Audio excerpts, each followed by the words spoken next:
इथून कल्टी मारायची सरळ नाटला निघून त्याला इथून जीवन लगेच सुटत नाही. औरंगजेबाच्या मनात आलं की यामध्ये जर हे जर सत्य झाले पळून जाण्यास बाकीचे पळून जातील. त्यानं काय हजार फौज पाठवली, त्या 5,000 फौजेला कापून काढला. मरायचा तर इथं मरायचा, पळून नाही जायचं. औरंगजेबाला भाग वेगळा, पण त्यांना प्रत्येक करण्यामागे संभाजी महाराजांचं 32 वर्षी वाढले. संभाजी महाराज 1691 संभाजी महाराज 32 वर्ष होते. त्यांनी 8 वर्ष 1 लाख फौज घेऊन 5 लाख फौजीशी लढा दिला. 4 लाख फौज मारली औरंगजेबाची. 3 किल्ले गेले, 22 किल्ले हस्तगत केले. कर्नाटकामध्ये अजून प्रांत जोडला. औरंगजेबाची कबर महाराष्ट्रातच बांधली. हे संभाजीचं अचिव्हमेंट. संभाजीला बदफैली, स्त्री लंपट, दारू ऐतिहासिक गोष्ट ऍक्सेप्टेड आहे. मी फार उदात्तीकरण करत नाही, मी खोटा इतिहास सांगणार नाही.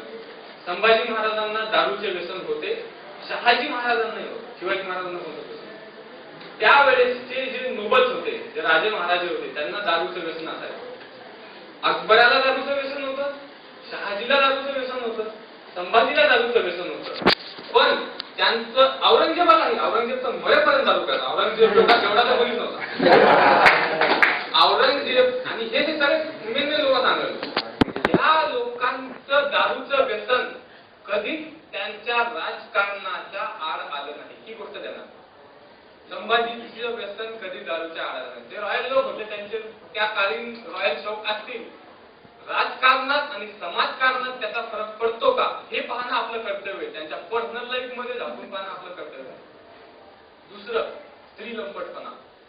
गोदा आणि हंसा प्रकरण जे आहे, जे मला वाटते बऱ्यापैकी मित्रांना माहित असते की असं होतं की अण्णाजी दत्तोची पुतणी वगैरे होती आणि संभाजी महाराजांचे त्यासोबत अनेक संबंध होते, असा इतिहासाने त्यांच्यावर आरोप केला. स्त्री लंपटपणा.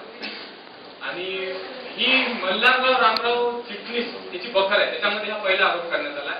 पहिला आरोप संभाजीवर बदफैलीपणाचा कधी करण्यात यावा? संभाजी मेल्याच्या 100 वर्षानंतर, 1790. बरं, संभाजी मेला 1690, 1790. म्हणजे त्याच्याजवळ ऐतिहासिक प्रूफ काहीच नव्हता. काहीतरी फिक्शन कादंबरी करायची त्यांना लिहिला. बरं ठीक आहे, लिहिला ना, त्याला पण आपण शोध घेऊ. त्यांना काय लिहिते की संभाजी रात्री गडाखाली हंसात भेटण्यात जातात. आता गडाच्या खाली भेटण्यात जात असते म्हणजे गडाच्या दारात उघडा लागणार ना. याला दुसरं उदाहरण सांगतो. शिवाजी महाराजांचा असा एक सक्त शिरस्ता होता की सूर्यास्तानंतर आणि सूर्योदयापूर्वी गडाचे दरवाजे कोणासाठीही उघडण्यात येऊ नये. एक इतिहासात एक्झाम्पल आहे. शिवाजी महाराज मोहिमेवर होते, आडोसा घेण्यासाठी स्वतःच्या किल्ल्यावर गेले. किल्लेदाराला दार उघडायला सांगितले. किल्लेदार म्हणलं मी दार उघडणार नाही. शिवाजी महाराज म्हणजे मी स्वतः शिवाजी आहे, दार उघड. म्हणजे तुम्ही स्वतः जरी असाल तरी मी दार उघडणार नाही. मला जो नियम आहे तुम्ही पाळणार. कारण शिवाजीच्या नियमाचं उल्लंघन केल्यावर काय व्हायचं त्याला चांगली आयडिया. सकाळी त्यांना दार उघडलं ते स्वतःचे हात बांधून की म्हणजे महाराज मला जी सजा द्यायची ती सजा द्या, पण मी नियमाचं उल्लंघन करणार नाही. महाराजांनी तो सत्कार केला. तर ही गोष्ट कोणताच इतिहासकार नाकारू शकत नाही की शिवाजीच्या गडांचे दरवाजे रात्री उघडत नसत. आणि हा मल्हाररावच्या किल्ल्याची गोष्ट करतो तर रायगड कानाकोपऱ्यातल्या किल्ल्याची गोष्ट सांगतो.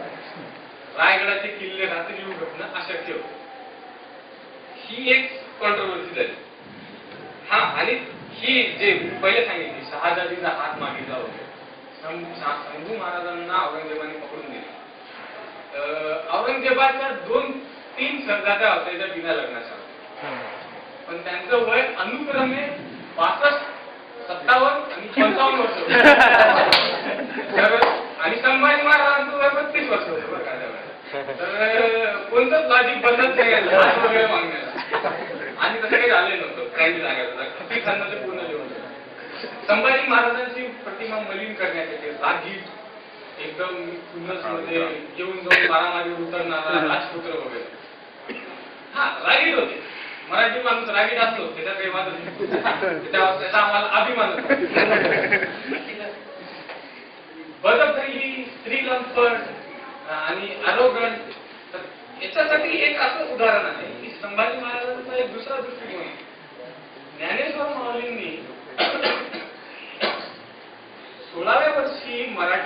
ज्ञानेश्वरी लिहिली, सगळ्यांना माहिती. मोठा फरक मराठी माणसाला अभिमान असावा अशी गोष्ट आहे.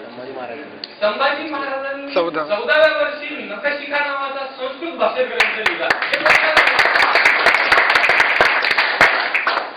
नखशिखा, नायिका भेद, 7 शतक आणि बुधभूषण हे महाराजांचे काव्यसंग्रह आहे.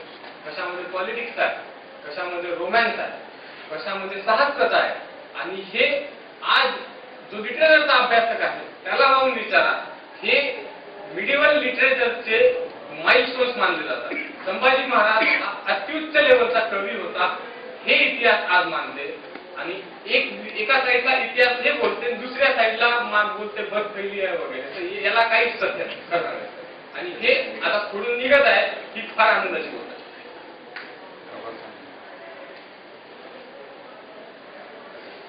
हा, अजून एक फार महत्वाचा मुद्दा महाराष्ट्रामध्ये झाला असं इंडिपेंडन्स नंतर की शिवाजी महाराजांच्या नावानं फार संघटना निघाली, पॉलिटिकल संघटना.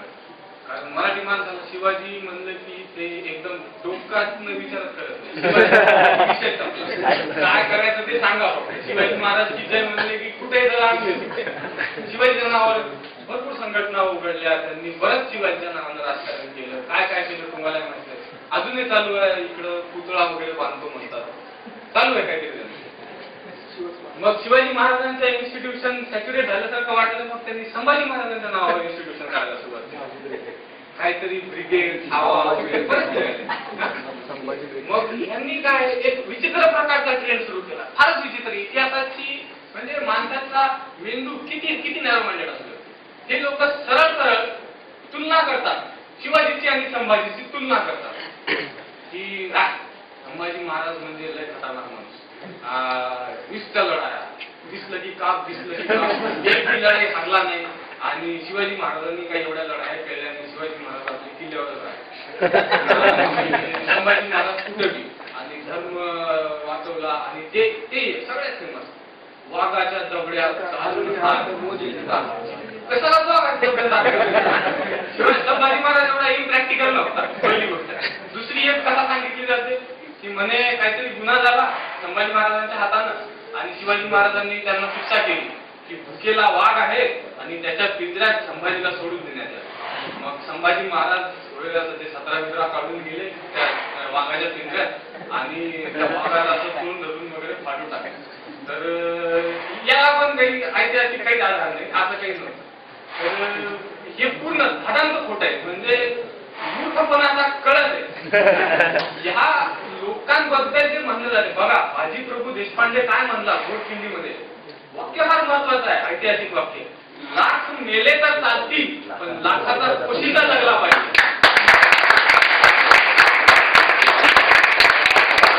शिवाजी महाराज आणि संभाजी महाराज या दोघांनाही स्वतःच्या आयुष्याची किंमत माहीत होती. आपल्या क्रेझी ऍडव्हेंचर मध्ये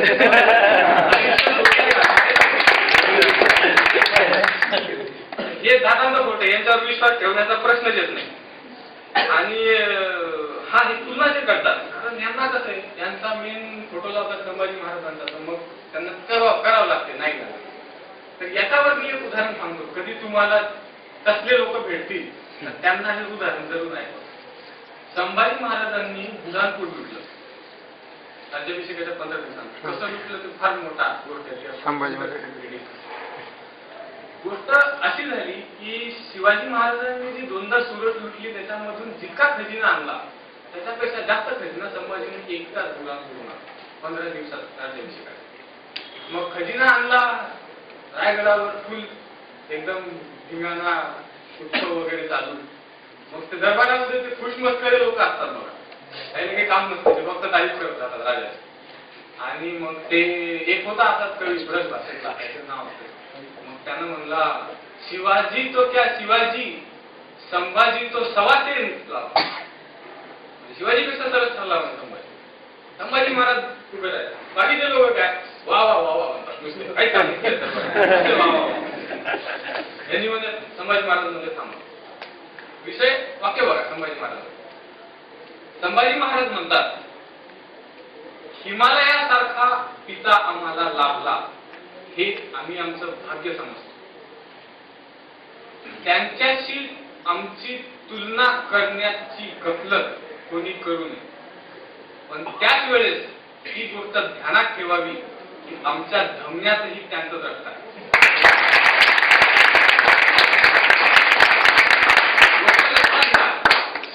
शिवाजी होता, संभाजी होता, त्यांची तुलना करण्याची आपली लायकी नाही, ही गोष्ट लक्षात घ्या.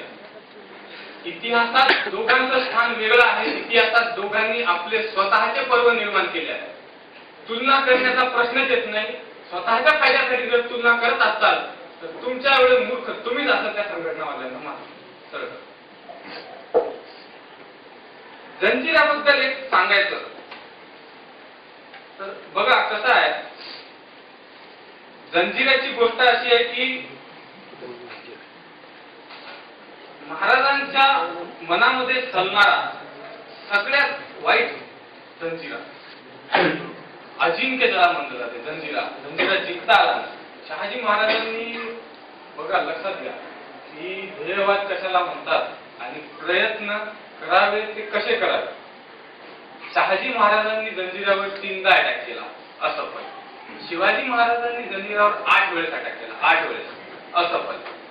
संभाजी महाराजांनी जंजिरावर 2 वेळेस अटॅक केला असफल. मराठी माणसाच्या 3 ग्रेटेस्ट पिढ्यांना जंजिरा जिंकता आला नाही. हे इतिहासाची सगळ्यात मोठी शोकांती आहे. संभाजी महाराजांचा प्लॅन सांगतो. जे लोक संभाजी महाराजांची बदनामी करतात आणि म्हणजे इनडायरेक्टली इम्प्लिसिटली शिवाजी महाराजांची बदनामी करतात त्यांच्यासाठी हे उदाहरण. संभाजी महाराजचा राज्याभिषेक झाला आणि कोंडाजी फडजण नावाचा माणूस होता, महाराजांचा रिलेटिव्ह होता. त्याच दिवशी खजिना पेटी घेऊन पळून गेला. फार इम्पॉर्टंट माणूस होता. म्हणजे शिवाजी महाराजांचा सावता भाऊ होता. त्यांचे वडील हिरोजी फडजण जे आग्र्याला शिवाजी महाराजांचं सोंग घेऊन झोपले होते. गोष्ट जर लक्षात असेल तर त्यांचा मुलगा म्हणजे कोंडाजी फडजण म्हणजे शंभू राजाचा चुलत भाऊ झाला. सरळ तो त्याच दिवशी पळून गेला. संभाजी महाराजांचा राज्याभिषेक झाला त्या दिवशी. जंजिराच्या सिद्धीत जाऊन मिळाला. जंजिराचा सिद्धी खूप झाला. म्हणजे एवढा मोठा माणूस रिलेटिव्ह डायरेक्ट आपल्याला मिळाला तर क्या बात आहे म्हणला. त्याला चांगली पदवी दिली. त्यानं तिथे चांगलं कामही केलं. त्याला प्रमोशन वगैरे मिळाली तिकडं आणि त्याला तिकडे सेटल झाला. मस्तपैकी तिकडे लग्न करून टाकलं आणि सेटल झाला. मग संभाजी महाराजांनी मोहीम काढली याची जंजिराची. वाक्य लक्षात घ्या. शिवाजी महाराजांनी संभाजी महाराजांचा संदेश दिला होता एका पत्रामध्ये. महाराज संगम शिवाला होते की शंभूराजे एकदा जंजिरा स्वराज्यात आणून पहा, एकदा जंजिरा स्वराज्यात आणून पहा, मग बघा स्वराज्याची सरहद नर्मदेला कशी भेटते. जंजिराचं स्थान अनन्यसाधारण आहे. आज आपण वेगळ्या टाईप मध्ये राहतो. आपल्याला गड किल्ल्यांचे इम्पॉर्टन्स समजत नाही कारण आता ते राहिलेलंच नाही खरं सांगायचं. त्यावेळेस जंजिरा हा असा किल्ला होता. जंजिरा ज्याच्या हातात तो पूर्ण वेस्टर्न कोस्ट कंट्रोल करू शकत. वेस्टर्न कोस्टवर ज्याची सत्ता आहे त्याच्या हातात जंजिरा असायलाच हवा. आणि ज्याच्या हातात जंजिरा नाही तो वेस्टर्न कोस्टवर राज्य करू शकत. सरळ सरळ समीकरण. मग झाला असं संभाजी महाराजांनी जंजिराच्या काढून मुरुड गाव आहे. मुरुड गावाच्या किनाऱ्यावर तळ ठोकला आणि 1 दिवस झाला, 2 दिवस झाला, 3 दिवस काही अटॅकच करणार. मग मावळे टेन्शन मध्ये आले. म्हणजे काय प्रॉब्लेम काय म्हणजे महाराज अटॅक करून करणार. इतके दिवस झाले आपण आलो इथं जंजिरा जिंकायला. आणि जंजिरा हा मराठी माणसाच्या मनातला स्थल आहे. समंदर के पेट से निकला हुआ काला हिरा जंजिरा म्हणतात. तर ते काही मग ते मराठी एकदम बेकार फॉर्म मध्ये. म्हणजे आता जंजिरात आता तर जिंकायचाच नाही. पण महाराज काही ऍक्शन घ्यायला ऑर्डर दिला. मग 7 दिवस झाले, 15 दिवस झाले. 15व्या दिवशी बातमी आहे मावळे नाचत होते बाहेर. मग महाराज म्हणजे काय झालं. कोंडाजी फडजणला शेतीनं मारला, त्याचं मुंडकं समुद्रात फेकलं. तर महाराजांना फार दुःख झालं आणि महाराजांनी ताबडतोब ऑर्डर सोडले की हे उत्सव बंद करा. हे लोक म्हणजे काय कसं झालं. तर महाराजांनी त्यावेळेस त्यांचा प्लॅन सांगितला की कोंडाजी फडजणचा आणि शिवाजी महाराजांचा हा प्री प्लॅन होता 2 वर्षापूर्वी. तू आता खजिना घेऊन तिथं जायचं. तेव्हा 1-1.5 वर्षानंतर जंजिऱ्याला येईल तेव्हा तुला बातमी कळलंच मी बाहेर थांबलो. तेव्हा तू सिद्धीचा दारू गोळ्याचं जे कोठार आहे ते पेटवून द्यायचं. कारण ते फक्त सिद्धी काय करायचा, समुद्रात किल्ला आहे, एखादी बोट जवळ आली मराठ्यांची तर ती तोफेनं उडवायचा, त्याचा दारू गोळा उडून टाकायचा, सगळं बारूद उडून टाकायचं, अॅम्युनिशन ते एकदा उडव, मग तो जंजिऱ्याला एरीत जिंकतो, सरळ सरळ इक्वेशन. पण ते सिद्धीला कसा तरी कळालं, त्यानं कोंडाजी पडसाला मारला. म्हणजे बघा, संभाजीनं 2 वर्षाआधी इतका खतरनाक प्लॅन जंजिरा जिंकण्यासाठी करून ठेवला होता. याच्यावरून आपल्याला जंजिऱ्याचं महत्व कळते एक. आणि दुसरी गोष्ट, संभाजी या स्वराज्यासाठी किती सिरियस होता ही गोष्ट कळते. त्याच्यामुळे त्याच्यावर हे आपले फालतूचे आरोप लावण्यात काही अर्थ नाही. पहिली जंजिरा नंतरही जिंकता आला नाही ती गोष्ट वेगळी. नंतर मग चिमाजी अप्पांनी, पहिल्या बाजीरावाच्या भावानी, छोट्या भावानी जंजिरा जिंकला. अजिंक्य जंजिरा हा डाग मराठ्यांच्या डोक्यावरून पुसला, पण नंतर काही फायदा झाला नाही जंजिऱ्याचा, हे पण इतिहास वेगळा. बघा आता, कोणताही जेव्हा मोठा माणूस होतो, महापुरुष, तर तो एकटा होत नाही. त्याच्या सहकार्याची, जे सहकारी असतात त्याच्यासोबत त्यांचं महत्व पण फार असतं. सहकारी शिवाजी महाराजांचे म्हणलं की आपल्या डोळ्यासमोर 2-3 असे फोटो उभे राहतात. एक बाजी प्रभू देशपांडे, जो मुंडी कापल्यानंतर पण पवन खिंडीमध्ये लढत होता. तोफेचा आवाज आला का? नाही आला. माझा राजा अजून गडावर पोहोचला नाही, मग बाजी कसा काय पडू शकतो? ती जनता का काय म्हणतात, इम्पॉर्टन्स फार वेगळे. तानाजी मालुसरे घोरपड घेऊन सिंहगडावर चढला. त्या घोरपडीवर एक सांगायची इच्छा माझी अशी, तानाजी मालुसरे हा सिंहगड जिंकायला एका घोरपडीच्या भरोशावर जाऊ शकत नाही, इतकं कॉमन सेन्स लक्षात ठेवा. तानाजी मालुसरे हा घोरपडीच्या सहाय्याने सिंहगडावर चढला नव्हता. या दंतकथेचे भाग आहेत सरळ सरळ. दुसरी गोष्ट, तानाजी मालुसरेचा प्लॅन पूर्ण ठरलेला होता. काय जायचं, कसं मारायचं. रायभांसोबत युद्ध झालं, तानाजी मालुसरे वारले, तो भाग इतिहास आहे. घोरपडीवर तानाजी मालुसरेचं क्रेडिट घोरपडी सोबत शेअर केल्या जाऊ नये, एवढीच माझी इच्छा.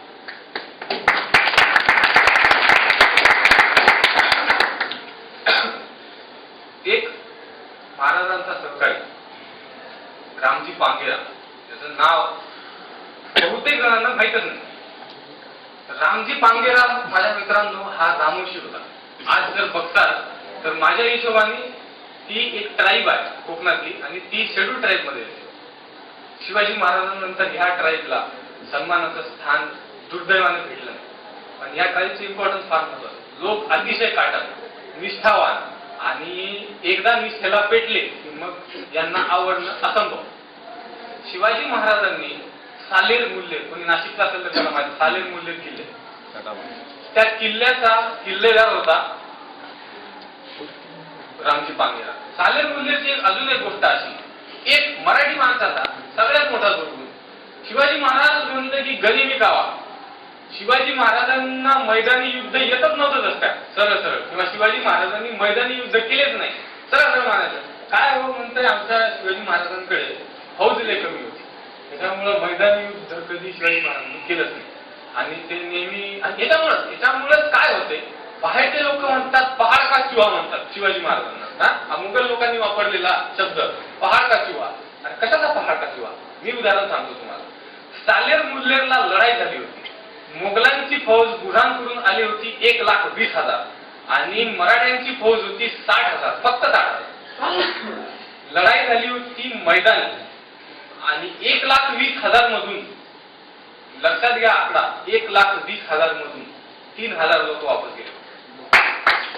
ही मैदानी लढाई महाराजांनी अशी खतरनाक जिंकली होती की औरंगजेबाची शिवाजी मरेपर्यंत महाराष्ट्रात पाय ठेवायची ताकद झाली. त्याला माहित होतं शिवाजी काय रसायन, त्यामुळं ऍटलिस्ट शिवाजी मरेपर्यंत तरी महाराष्ट्रापासून दूर राहू आपण म्हणून त्यांना हात वर केला. मैदानी लढाईमध्ये पण शिवाजी मागे नव्हता, ही गोष्ट लक्षात घ्या. रामजी पांगेरावर. आणि एक अशी गोष्ट, त्या मैदानी लढाईचं नेतृत्व आपल्या प्रतापराव गुजरांनी केलं. प्रतापराव गुजर फक्त एकाच गोष्टीसाठी ओळखले जातात, त्यांच्या अजून 2 गोष्टी. रामजी पांगेरावर आपण, मला वाटतं बऱ्याच जणांनी आपल्या 300 पिक्चर पाहिला. बॅटल ऑफ थर्मोपाय सगळ्यात आवडते, मला पण भरपूर खूप आवडते, खूप वेळेस पाहिला. बॅटल ऑफ थर्मोपाय, मग काय कोण आहे तर मी स्पार्टन, स्पार्टा कुठे तिकडे ग्रीस मध्ये मी ह्या स्पार्टन, ठीक आहे, इन स्पिरिट चांगली गोष्ट आहे. पण मग कोणी म्हणावं मी ह्या स्पार्टन, त्याच्या इतिहासात काही त्याच्यासारखं स्पार्टनच्या बरोबरीचं नाही आहे, त्यानं म्हणावं स्पार्टन. त्याच्या इतिहासात त्याच्यापेक्षाही भारी आहे, त्यानं कशाला म्हणावं मी ह्या स्पार्टन.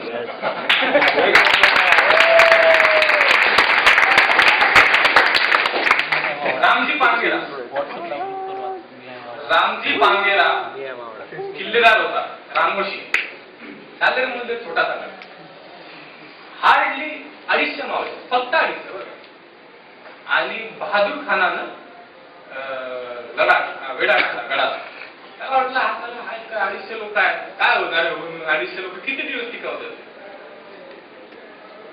झाला असं की कम्युनिकेशन लाईन्स ज्या होत्या त्या मुघलांनी तोडल्या. पूर्ण 5 लाख फौज घुसली, कम्युनिकेशन लाईन सगळ्या सुरू झाल्या. त्याच्यामुळे रसद पोहोचत नव्हती किल्ल्यावर. एक टाइम असा झाला 2.5 महिन्यानंतर रसद संपली किल्ल्यावर, खायला काय नाही. 250 माणसं, बाहेर वेढा पडलेला 40,000 फौज, बहादूर खानाची फौज 40,000. एक गोष्ट लक्षात घ्या, या शब्दाला एल्गार म्हणतात मराठीमध्ये, एल्गार करणं. रामजी पांगेरानं ठरवलं उपाशी नाही मरायचं तर 17 जण सोबत घेऊन मारायचं. रामजी पांगेरांना ज्या दिवशी त्याला कळालं की सुलतान ढवा होणार आहे, की सुलतान ढवा नावाचा पण कन्सेप्ट लक्षात.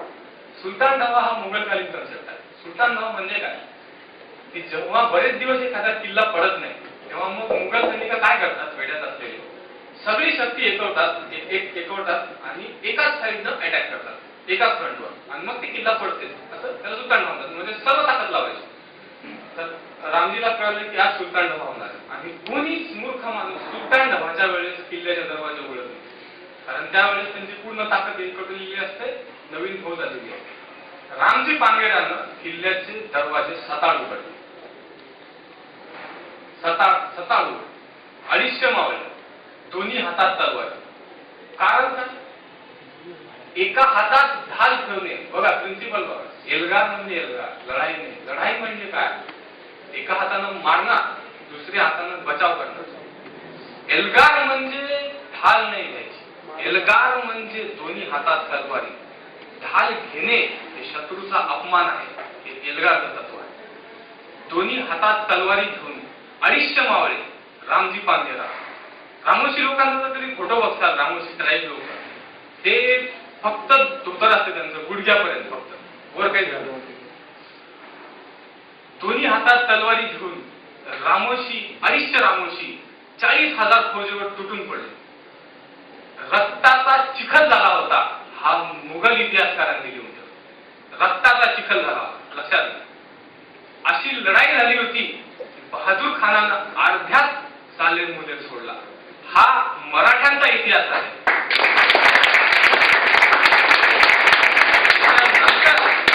जर कोणी तुम्हाला मी स्पार्टा म्हणत असेल तर त्याला उत्तर द्या, मी मराठा आहे म्हणून.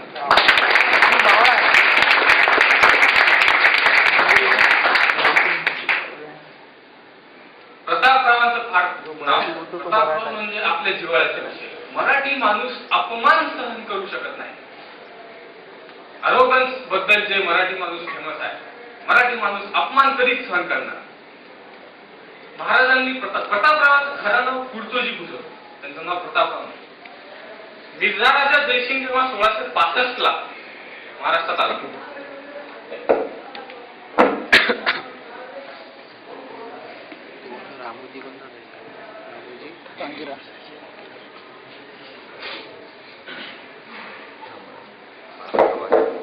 मिर्झा राजा जयसिंग जेव्हा महाराष्ट्रात आला, कळून चुकलं प्रत्येक मावळ्याला की आता याच्याशी लढा देणं शक्य नाही, गनिमी काव्यानंही शक्य नाही, आणि सरळ सरळ मैदानी पण शक्य नाही. मिर्झा राजा जयसिंग खूप हुशार होता, खंदा लढवय्या होता, आणि त्याच्यासमोर शरणागती हा एकच पर्याय. शेवटी महाराजांनी शरणागती पत्करली, तह केला. हा इतिहास आहे. महाराजांच्या आज्ञेविरुद्ध एक इन्सिडेंट झाला. काय, मिर्झा राजा जयसिंगच्या छावणीमध्ये रात्री घुसून त्याची हत्या करण्याचा पराक्रम एका योद्ध्याने केला. मधला मिर्झा राजा जयसिंगलाच कापतो तसा शिवाजीनं साहित्य खाण्याचा त्यात हे केला. प्रयत्न आता काही होता, प्रयत्न वेल प्लॅन नव्हता, पण त्याचा साहस लक्षात घ्या. मुघल सल्तनत मधला सगळ्यात मोठा सरदार, शाहिस्ते खान पेक्षा मोठा सरदार, औरंगजेबानंतर ज्याचं नाव घेतलं जाईल मिर्झा राजा जयसिंग, त्याच्या छावणीमध्ये घुसून त्याला मारण्याचा प्लॅन केला आणि रंगी हात पकडले. त्या माणसाचं नाव होतं कुर्तोजी गुजर. मग त्याला नाव विचारलं मिर्झा राजानं, तुझं नाव काय? म्हणजे कुर्तोजी गुजर. म्हणजे तू आला कसा काय? म्हणजे तुला वाटलं तरी कसा काय तुम्हाला मारशील? म्हणजे ठीक आहे, मला माहित होतं तुमची सिक्युरिटी आहे, मला माहित होतं तुमच्यापाशी फौज लई आहे, मला माहित होतं मी तुम्हाला मारू शकणार नाही, पण माझ्या राजाला शरणागती जाताना मी पाहू शकत नाही.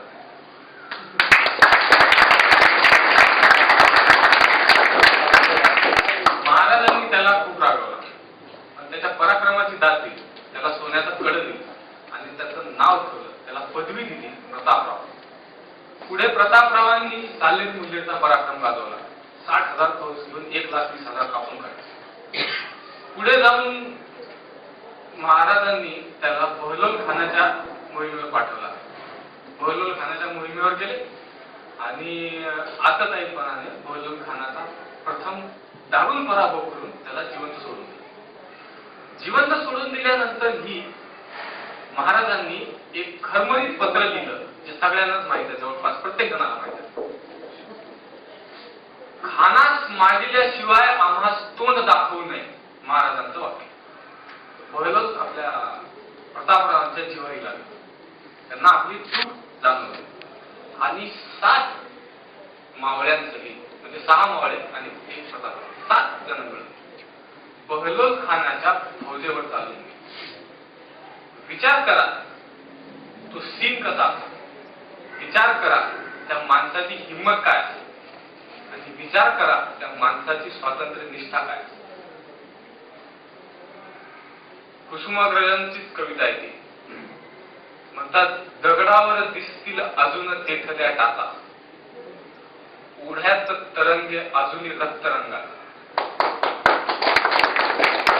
क्षितिजावर उठतो अजूनही मेघमाती, अद्याप कुणी वीरांनी वाऱ्यावर गात, वेडात मराठी वीर दौडले.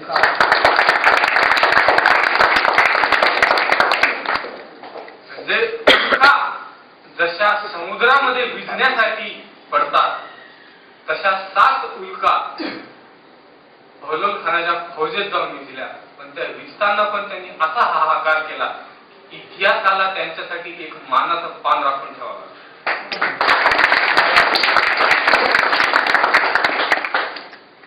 तानाजी सगळ्यांचा आवडता, तानाजी लहानपणापासून. सिंहगड म्हणजे तानाजी आणि तानाजी म्हणजे सिंहगड, शिवाजी महाराजांचा बालपणीचा दोस्त. तानाजीनं फक्त सिंहगडाचा कार्यक्रम केला, सिंहगडचा काय नव्हे. तानाजीला शिवाजी महाराजांनी रस्ते बांधण्याची मोहीम दिली होती, ही गोष्ट लक्षात ठेवा. कोकणातले त्यावेळेचे व्यापाराशी रिलेटेड असलेले बहुतेक रस्ते तानाजीच्या सुपरविजन खाली बांधण्यात आलेले आहेत, ही गोष्ट लक्षात ठेवा. म्हणजे शिवाजीचा सैनिक हा फक्त मिलिटरी मॅन नाही, इफेक्टिव्ह आणि एबल हँडेड सिव्हिल ऍडमिनिस्ट्रेटर सुद्धा आहे. तानाजीची निष्ठा किती बघा. एक माणूस इतका निष्ठावान असतो आणि त्याची फॅमिली सुद्धा किती निष्ठावान असू शकते. तानाजीचं वाक्य आज प्रत्येकाच्या मनात आहे. काय वाक्य आहे तानाजीचं? की आधी लगीन कोंडाण्याचं, मग माझ्या रायबाचं. सगळ्यांना माहित आहे. त्यानं कोंडाण्याचं लग्न केलं, शिवबानं रायबाचं लग्न केलं. पुढे काय झालं, तानाजीच्या फॅमिलीचं पुढे काय झालं कोणालाच माहिती. बघा उत्तरेला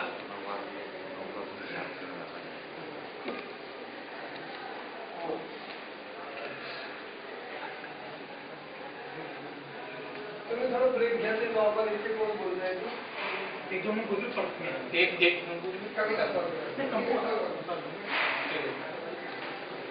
ब्रेक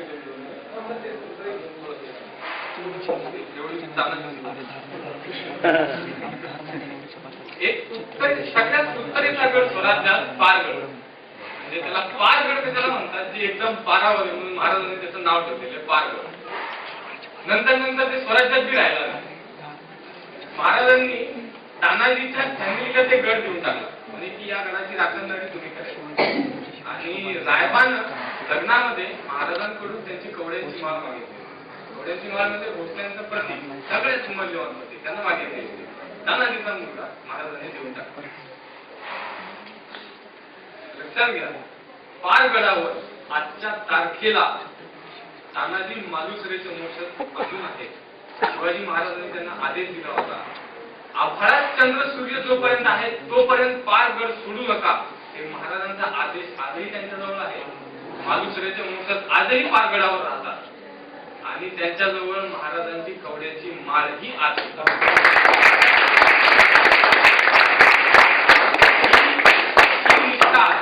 ही निष्ठा आहे आणि ही निष्ठा फक्त मराठी माणसात आहे. आणि ही निष्ठा चेतविण्यासाठी फक्त एकच राजा असू शकतो, म्हणजे माझा शिवाजी राजा.